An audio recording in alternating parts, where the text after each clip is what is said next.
Hello everyone, it's Shel C from PaperOcotilloStudio, and today we're going to make some washi tape sort of out of packing material. This is paper that something was wrapped in.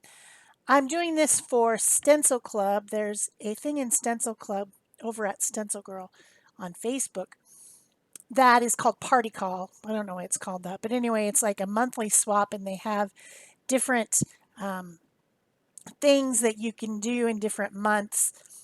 And this month it was making this washi tape. The girl who came up with it was using fresh new paper from the dollar store, Dollar Tree or something, that was I think 6 inches wide, and the requirement is to make it 3 inches wide and 24 inches long for swapping. So I signed up for it this month and I'm making it now. So everyone else is using the brown paper, just the brown paper. As far as I can see, the people that are posting, I don't like brown. And I'm not that into vintagey stuff. You know, this makes really great vintagey stuff, right? With that kind of brown paper, and you can use cream colors and you know, whatever different type of stuff like that to make it kind of distressed and vintagey, but I wasn't into that. So I took mine and I painted them. I painted all the bases. I painted one with white gesso. I painted one with black paint. I painted one with orange paint, which kind of turned into rust paint because the paint was a little bit translucent.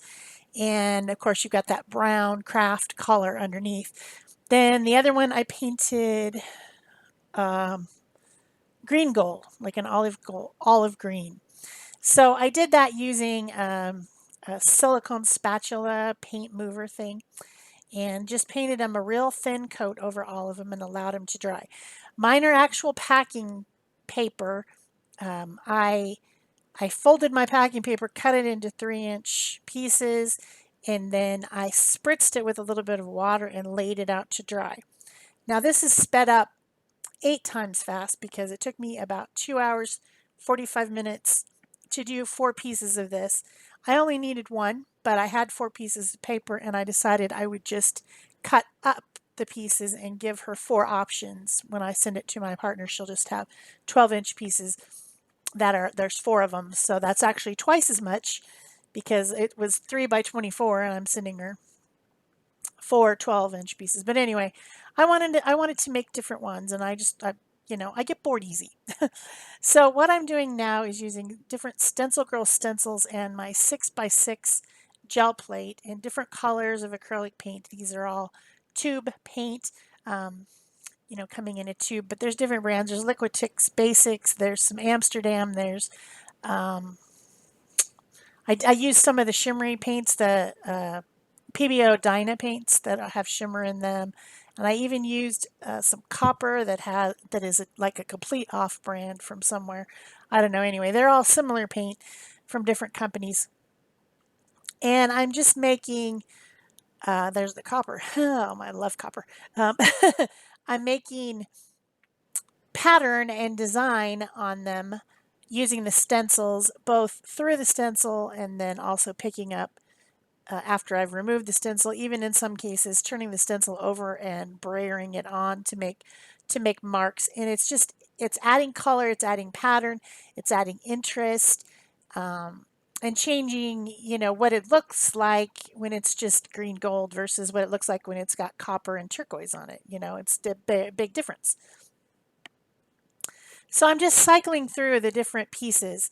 My one that's on white is shorter than the others because the paper was torn at an angle when it was wrapping something. I don't even know what at this point. I save that paper and I sometimes use it for collage. I make it painty paper out of it and use it for collage because it's a good weight for collage. So yeah, just different 6x6 stencils from StencilGirl. Probably, I don't think any of them are from Club actually. So that's after I've gel printed with stencils. That's the first layer. And then the next layer I'm going to do is collage. And I love collage. So this project isn't any different than making a master board. And you've seen me do this before where you just build up a bunch of layers onto something and then you cut it up, right? This is kind of the same thing. You're just building a bunch of layers on top of each other using different techniques. I didn't use anything that you haven't seen before. I didn't use any new products. I didn't do anything crazy. Um, Anybody could do this. You could add more layers. You could do more stuff to it if you wanted to. I mean, you could go on and make this even more interesting than I did. I wanted to get it done, so I didn't go too crazy. But I put for this one that started out as orange and now it's more kind of like natural colors. Um, I put some painty paper on there that was deli paper that had some paint on it. Then I also am putting some napkins, two different napkins. This is a great way to use napkins, especially if you have a leftover part of a napkin that you've had forever, right? You only used a little bit, but you don't really want to use it again. Well, in my case, I mean, how am I going to use it again when I've already shown it on screen? Because almost everything that I make ends up in a video. So, you know, you've already seen that napkin. It's like, ugh, I'm not going to use it again. Of course, if I was making something for myself, I could just use that napkin again. But I had a few of those. I also have a ton of napkins that have not been used at all. Great way to collage. You could also use scraps from your desk. Now I'm putting on these little letters. I think letters are really interesting shapes, and I'm trying to put things not all the same direction. So upside down, backwards, sideways. You know, I'm trying not to make it so that it's only works in one direction. But I have all these little letters that are leftovers because I have a few things that a few die cutting things that cut the entire alphabet at once. So then you use like the 5 or 6 or 10 letters that you wanted to use. And you usually have to do it more than once because it's only got one A and one E and one I, and you know how that is. You've watched Wheel of Fortune before. There's some letters that get used a whole heck of a lot more than others. And so you end up with all these leftovers. What do you do with them? Well, they're fun on collage. So on this one that had the black paint to begin with, I'm putting a lot of them on there. And I also have these 4 big letters that are cut out from something that I was doing. And I've had them in this dish on my desk forever.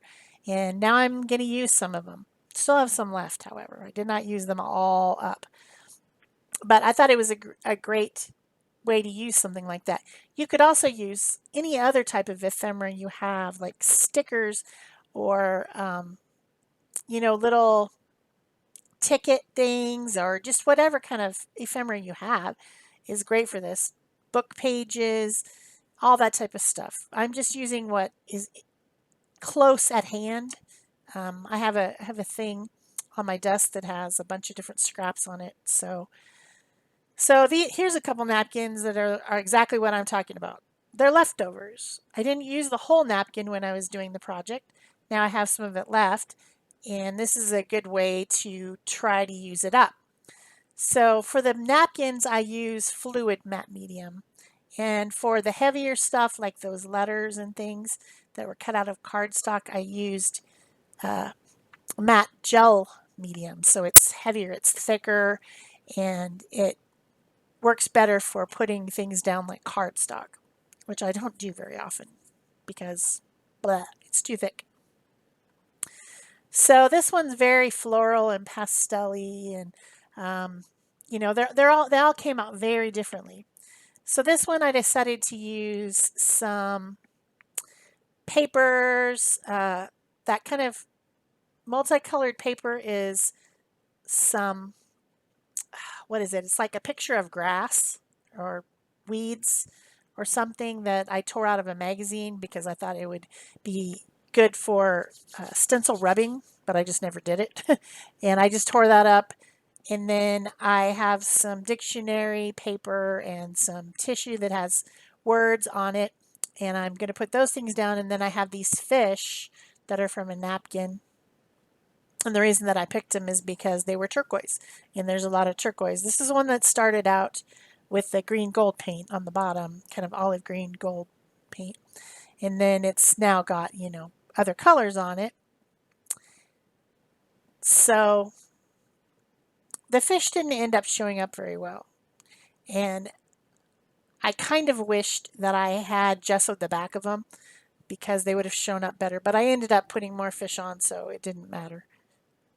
I do wish they would have shown up a little bit better because napkins are translucent, and so when you glue them down, you end up with something that shows the background from the back.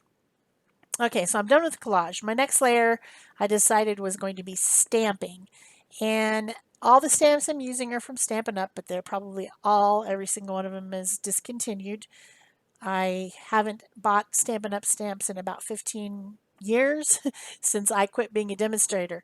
So these are old ones, but I have these boxes full of words. They're just words, and there's 2 stamps on each one, but I'm just using the larger ones. This one has like boxes with the lighter words inside, and then the other one has the words with no boxes. And I just thought since I did letters that words would be fun on a couple of these. So I used archival ink and I stamped them all up, the words all over the place. The thing that's to the left is a scrubbing thing for stamps, also from Stampin' Up. It's basically, do you know those pad things like you paint with? Like if you get an edger thing that's for painting the edges on your walls. I'm not talking about brushes or art stuff. I'm talking about painting your walls. There's these edger things, and they have kind of a spongy surface, and then on top it has this thing that has these fibers sticking up. That's exactly what this thing is. So if you wanted a stamp scrubber, you could just go to Home Depot and get a refill of one of those edger things, and you'd have the same thing as this. Wouldn't have its little plastic box, but you could just put it in a plastic box. So I also did some mark making with found items. I have a double tape roll thing and a spool and another lid thing, and I used some off-white paint and made some circles on there. And then I also did some mark making with a Jumbo Jet. It's a pencil that it's charcoal with a little bit of oil mixed into it, basically. So it's not as reactive to fluid as a Stabilo All pencil, and it's fat and big, heavy. So then I moved on to the one that has the flowers, and I'm using some butterfly, flower, and leaf stamps. And I thought I would use different colors. I started out with the black with the butterfly, and then I thought I would do the leaf in green. Didn't really show up, so I ended up putting some more leaves on with the stamp with black. And then I put some of the flower stamp from the same set with the, that's called cactus flower. It's a bright, bright pink. And then the same thing, I'm using some white acrylic paint and these found items for mark making. I also used the brayer and kind of calmed down a few areas with the white paint because that one was getting pretty busy. I added some script on there to kind of fill in just, what you would do if you were making a master board or something like that. It's just these are little strips that can be used in collage. It's like making collage parts. So when my friend who I'm sending it to gets it, she can use parts of it or pieces of it or use the whole thing at once if she wants to, and she'll have fun. So more mark making. I did a little bit of fingerprint dots on there with some light blue, and just continuing to stamping being the third layer, I think, and then mark making being the fourth layer with my hands and with pencils and pens. I did decide to make some words on this one as well that had the big letters on it, and I decided to make them in white. So I spread some acrylic white paint on a small gel plate to make a little acrylic ink stamp pad. Somewhere I have white ink, heck if I know where it is, and it's pigment ink, so it takes a long time to dry. So I just wanted to do it with acrylic paint, make it quick and permanent. I am using this scrubber to clean off the stamp each time because you don't want to leave acrylic paint on your rubber stamps because it's a a rubber and you get rubber on top of rubber and they stick together and you ruin your stamps, or else you spend a whole heck of a lot of time cleaning. So if you just wipe them right off real quick with this scrubber like that, you don't have to worry about putting acrylic on your stamps. It's not quite as clean of an image when you stamp with acrylic paint, especially with those teeny tiny words, but you can still read them. They look fine. I'm just cleaning up my plate. I was going to edit that out, but my editing software is being a jerk. So this one, I think it's almost done. The last thing I did after mark making, I can't remember if I did mark making on that one. Maybe I set that one aside to dry. I did use some black acrylic ink with one of the circle maker things. Yeah, here's another section I should have edited.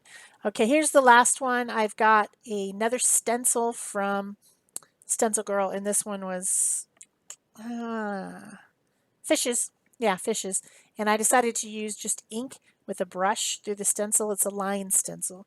And put some more fish on there over the top of the other fish, trying to turn them in different directions, upside down, right side up, backwards, you know, so that it doesn't only go one direction. If you guys are enjoying this video, please remember to give it a thumbs up, leave me a comment or question below, and subscribe and turn on your notification bells and all that fun stuff. I hope that this gets to my partner before this video comes live so that I can post it in the group in case somebody wants to watch it in the Stencil Club group. Yeah, this same stencil has some bubbles, so I did those in white acrylic, and then it still didn't look quite done, and I was going to do some more mark making with a white crayon at first, and then I ended up switching to a white, what are those things called? Stabilo Woodies, because it was a brighter white, and then I felt that one was done. Mark making on this one. I also did splatters on, I think, all 4 of them with Posca pins, which are an acrylic paint pen. If you flick them, if you flick the pin, it will make splatters, and I did different colors of splatters. I also used another stamp set here that has some different circles, and yeah, this one I splattered with glitter ink, so it should have a little bit of sparkle. So here comes the close-ups. Thanks for watching. Bye-bye.